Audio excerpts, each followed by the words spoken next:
Yeah, they're making some mistakes. Here's a question, and actually, this is something that me and Olin talked about. But let's say you had a fight, right? And this is a fight for the belt, and you're the challenger, and they're saying, "Okay, we're going to let you pick who you want to ref it." Who would you want to ref it? Probably Herzog. That's who he said. That's Yeah. who he said. Why would you pick Herzog? Um, I mean, I can give you reasons why I wouldn't pick some of the other guys. I feel like I like Goddard, but I feel like he's a little quick on the trigger to stop fights. Um, Mergliata, I feel like he's been having some issues here lately. Hmm. Um, Mike Beltron, I feel like I like his energy, but I feel like sometimes he's not really sure what he really wants to do in there. Herb Dean, Herb Dean, I wouldn't mind, but I just feel like Herzog is the one that's on top of things the most. He's very clear with you, and it's just not. But I mean, this is one of those things that's like it moves like throughout the year, where like because we're all human. They're Yeah, all gonna make mistakes, but I think he's done the best job and been the most consistent. yeah, yeah. I would agree. For me, it was between Herzog and Herb Dean, and I know that Herb Dean, you know, sometimes it's too early, sometimes it's too late, Hmm. but for the most part, I think he does a decent job. He knows things from a fighter's perspective, being one that he before. Um, so I like that knowledge going into it, and he's going to be fair, both sides, and that's really kind of all you can really ask for. But Herzog, to me, is probably premium now. He just hasn't had that level of mistakes.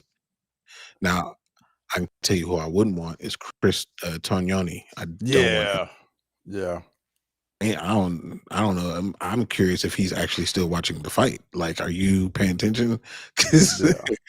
I mean, dude, be letting some stuff happen. Grammy said they need more former versus refs. I know, for Trig, Hmm. ref. I don't know where he's doing it now, but um, he was definitely a good one while he was doing it. Chris Lieben has gotten his credentials. I know he's done some lower shows. He's been to UFC events. I don't know if he's been judging or what he's been, uh, but he might be part of the commission. So I could definitely see him there. And if there's anybody that knows when to stop a fight, I'm pretty sure it's probably him. He might let the fight go on maybe too long. But yeah, those are the two that pop to mind when I think of former fighters that could be in there because they do know they know what they're looking for. Hmm. So on to UFC 321. Like, first of all, I saw your video that you did for it and everything. Um, so what are your thoughts? What are the big things that stand out for you going into this? So 321 for me, I mean, obviously, with Aspinall gone headlining, I mean, obviously that's the one that's gonna get a lot of the attention. Yeah. So I'm gonna go a little off the beaten path, and I'm personally looking forward to Umar Nurmagomedov, Mario Batista, just because I think when it comes to what you need to defeat Marab, you gotta have elite level cardio. Batista is probably the only other guy in division that has that type of cardio. And this Umar Batista fight is probably the number one contender fight. Like the winner of this is probably gonna see the winner of Yan Marab next. So um Umar, super skilled, super well rounded, got skills everywhere the fight goes. We did see him slow down a little bit in the Marab fight, so I'm curious to see how he bounces back. And then we got another number one contender fight between Alexander Volkov and Jalton Almeida. So we got two number one contender fights on this card. Yeah. Dude, the main card is to me like for a person who not a casual, a person that is intently following everything, this is kind of a dream card because Mhm. yeah, there's no, you know, major super household name worldwide, but I mean the names that we're getting, people who have earned their place. They're like I mean even the Alexander Rakic Azamat Mirzakhanov fight, like Mhm. yeah, I'm really looking forward to that. Me Um, too. Me too. that's I mean, there's so many good fighters on this card from top to bottom, honestly. Um, oh, I didn't even know Chris Barnett was on the card. Like, Mhm. Yep. yeah, it's crazy. So if Bro, you the, were the bro, the prelims are sneaky. Because I they mean, are you got Walter Walker's back on this card. mhm, Nathaniel Wood, Jose Miguel Delgado is gonna be a lot of fun. That's a sneaky one that like I know a lot of people are overlooking. That's gonna be a lot of fun right there. mhm, yeah, I agree with that. Um, shoot, that Ludovic Klein, uh, Mateusz Rebecki, Mm-hmm. that might be fight of the night right there. Yeah, for real. Like that fight's gonna be nuts. Yep. Ikram Alaskarov against the Jung Young Park. Like, Mm-hmm. come on, like this is gonna be a ridiculous card. Ridiculous. One fight I wanted to ask you about though, and you mentioned it a second ago, was the Volkov against Johnson Almeida fight. Now I'm not a fan of Johnson Almeida.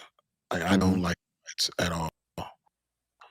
But I think that Volkov can make this interesting based on a lot of the things that he's done to improve his grappling. But what do you think about this particular fight and how it'll play out? I mean, obviously striker versus grappler, right? Volkov definitely got to keep this fight on the feet, but I mean, being that tall, having that high center of gravity, Almeida's gonna get him on the ground at some point. It's going to happen.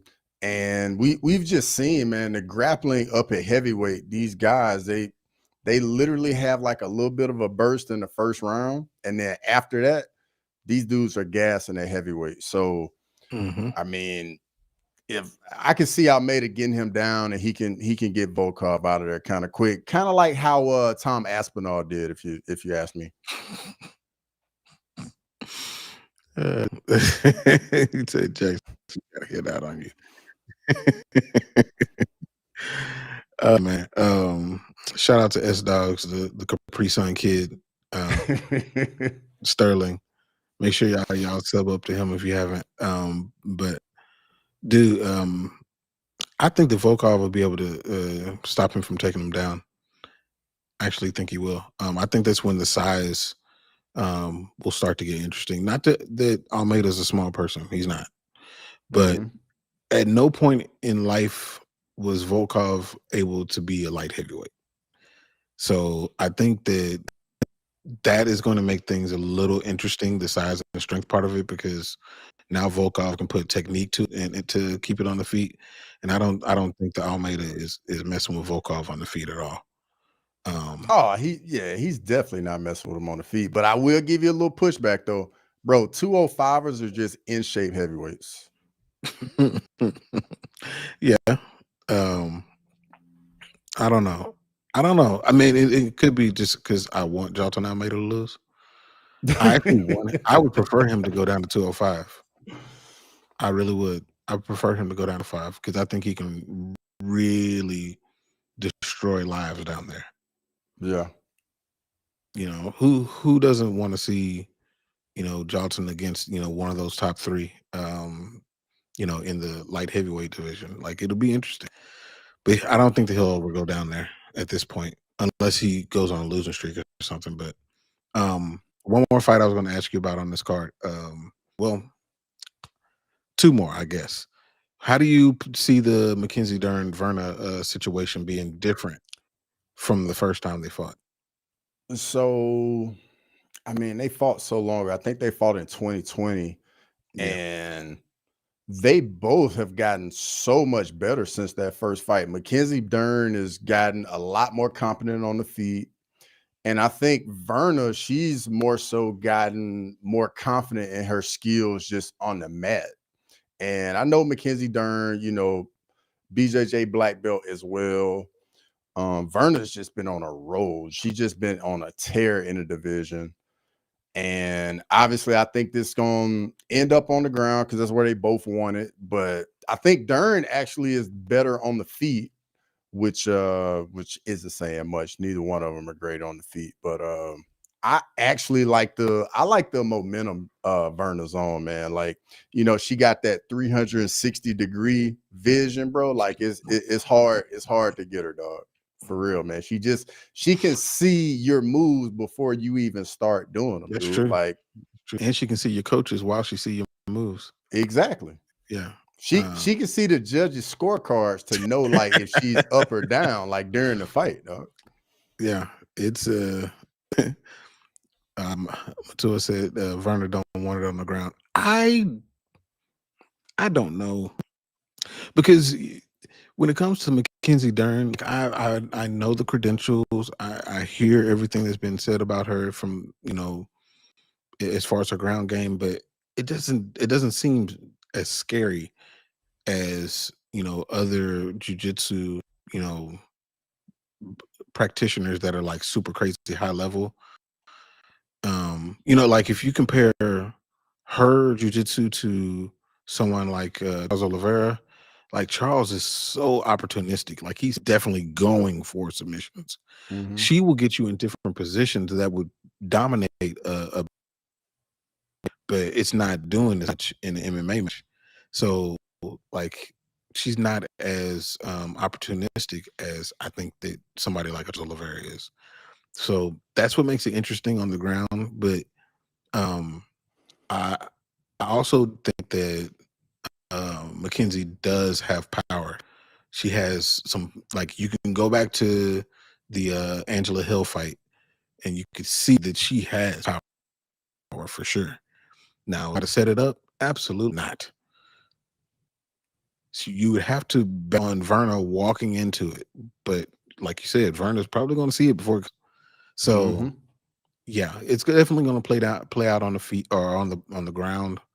And it's just a matter of, is Mackenzie going to be opportunistic and look for the submissions instead of trying to bank on, securing a position later on. Like, I don't think that's a particular fight. She's going to have to look for it.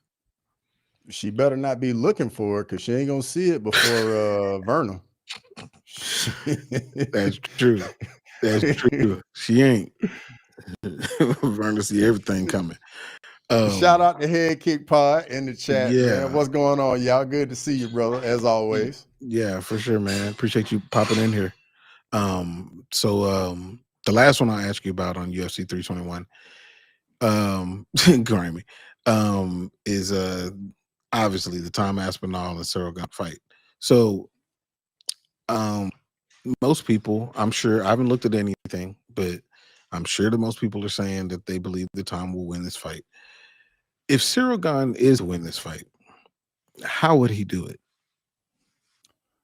So for me, I saw a video clip because Tom Aspinall, he's been training with that Glory kickboxing heavyweight guy, Rico Verhoeven or something like Verhoeven, that.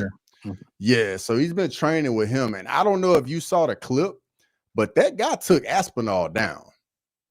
I don't know if you saw No, that, I but didn't see that clip is out there. It does exist.